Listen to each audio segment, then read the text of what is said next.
Hello everyone, welcome back. As we have covered overview about graph in our last video tutorial, it's time to start with how to store data in the graph. So let's begin.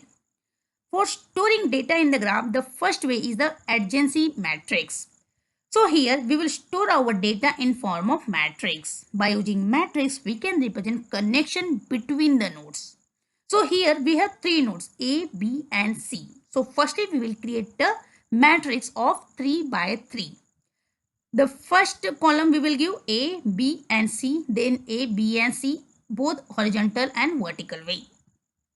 After that, we are able to see A is not connected to A. So we will put 0 here. Now we are able to see A is connected to B in a directed graph. So we will put 1 there. Then A is connected to C as well. So we will put 1 again for A to C. After that, we will start with B. We are able to see B is connected to A. So we will put 1 there. B is not connected to B itself. So we will put 0. After that, we will check for B to C. B to C is not connected in a directed graph. So we will put 0 there. Once that is done, we will start with C. Here C is connected to A. C is connected to A, false. So we will put 0 there. After that, we will see C to B. So C is connected to B. Yes. So we will put 1 there. After that, we will check for C to C. It is not connected. So again we will put 0. So in this way, we will store the things. So suppose if I want to check is A and B is having connection. So I will check A, B, 1. So yes, there is a connection. So in this way, using matrix, we can store data about graph. And in case of non-directional graph, we assume that both way connection is there. So if there will be a edge between A to C, we will put A to C also 1, C to A also 1. So both the way it will be 1. So that way we cover non-directional graph as well.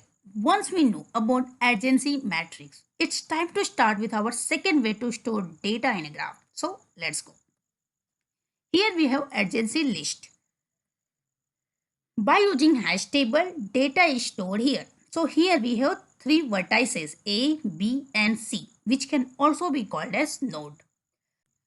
Once we know all the nodes, then we will create an object with nodes as a key. Then we will go for A. As we are able to see, A is having connection with B and C as well. So we will create an array where we will write B, C. Then we will go for B. B is having connection with A, so we will write in an array A. Same way we will do for C as well. And in case of non-directional graph, we assume that both the way connection is there. So even if C is not connected to A in the directional graph, it will be connected to A in non-directional graph. So for C, we will write B, A. For A also the same thing. So in this way, we covered how we can store data in graph.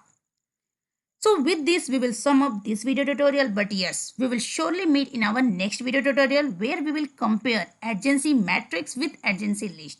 And there we will talk about the time complexity as well. Thank you very much for now. Let's meet in our next video tutorial. And please follow my complete playlist to have a complete understanding about data structure and algorithm.